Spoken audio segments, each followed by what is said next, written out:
வணக்கம், welcome to Chitra Murali's kitchen.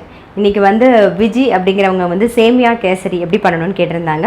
இன்றைக்கி அதை தான் பார்க்க போகிறோம். சேமியா கேசரி எப்படி பண்ணுறதுன்னு இது பண்ணும்போது தான் வந்து கமெண்ட் இப்போ தான் நான் பார்த்தேன்.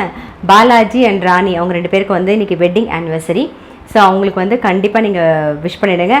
ஊர் உலகம் சேனல், நம்ம ஊர் உலகம் சேனல் சார்பாகவும் சித்ரா முரளிஸ் கிச்சன் சார்பாகவும் வியூவர்ஸ் எல்லாரோட சார்பாகவும் பாலாஜி அண்ட் ராணி 2 பேருக்கும் திருமண நாள் வாழ்த்துக்கள். கண்டிப்பாக வியூவர்ஸும் நீங்களும் விஷ் பண்ணிவிடுங்க. இப்போ அவங்களுக்காகவே இவங்க வந்து ஸ்வீட் கேட்ட மாதிரி இருக்குது. நம்ம வந்து சேமியா கேசரி எப்படி பண்ணுறதுன்னு பார்த்துடலாம். பாருங்க, நான் வந்து கடாயை காய வச்சுருக்கேன்.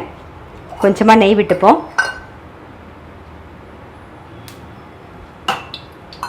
முந்திரி பருப்பை வறுத்தெடுத்துடலாம்.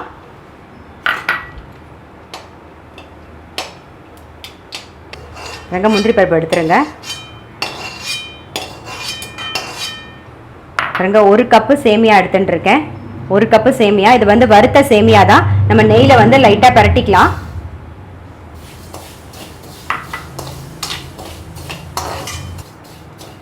இது பாருங்க, இந்த மாதிரி வறுத்த சேமியா கிடைக்குது. அப்படி கிடைக்கலன்னா இந்த அளவுக்கு வந்து நல்லா வறுத்துக்கோங்க. பாருங்க, 1 கப்பு சேமியாவுக்கு வந்து 2 கப்பு தண்ணி. இங்கே வந்து நான் தண்ணி கொதிக்க வச்சுட்டுருக்கேன். தண்ணி விட்டுருங்க. அடுப்பை வந்து சிம்மில் வச்சுட்டு தண்ணி விடுங்க.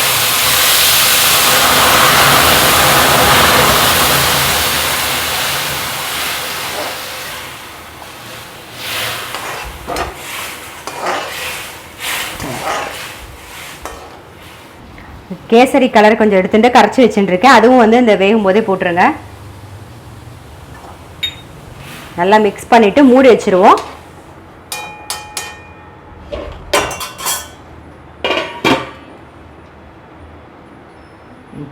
பாருங்க, நம்ம 1 கப்பு சேமியா எடுத்துட்டோமா, அதுக்கு வந்து நான் 3/4 கப்பு வந்து சக்கரை எடுத்துட்டுருக்கேன். சக்கரை வந்து நாங்கள் ஸ்வீட்ஸ் ரொம்ப கம்மியாக சாப்பிடுவோம் அப்படிங்கிறதுனால நான் எங்களுக்கு தகுந்த மாதிரி சக்கரை போடுறேன்.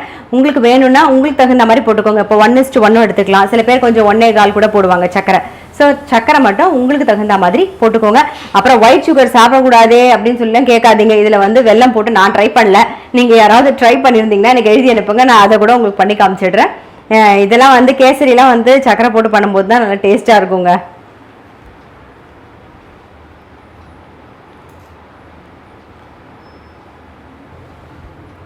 பாருங்கள், இப்போ எடுத்து பாருங்கள். நல்லா வெந்திருக்கு பாருங்கள். நல்லா வெந்துடுத்து பாருங்கள். இது சேமியா வந்து நல்லா வெந்ததுக்கப்புறமா சர்க்கரையை சேருங்க. ஏன்னா நீங்கள் சர்க்கரையை சேர்த்ததுக்கப்புறம் நெத்து ஆகிடும். நல்லா வெந்துட்டோம். நல்லா பாருங்கள், அமுக்கி பாருங்கள். நல்லா வெந்ததுக்கப்புறமா இந்த மாதிரி நல்லா வெந்ததுக்கப்புறமா சேருங்க.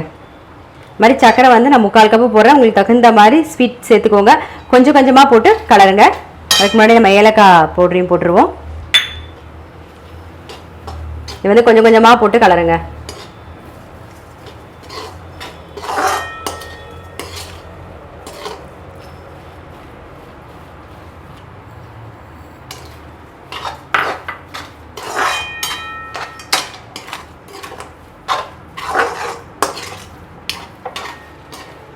பாருங்க, சக்கரை நல்லா கரைஞ்சிருது. இப்போ நீங்கள் கலரை நல்லா சேர்ந்தாப்பில் வந்துடும். பாருங்க, நல்லா கரைஞ்சி சர்க்கரையெல்லாம் கரைஞ்சி நல்லா சேர்ந்தாப்பில் வந்துடுது. இப்போ வந்து நம்ம நெய் விட்டுக்கலாம்.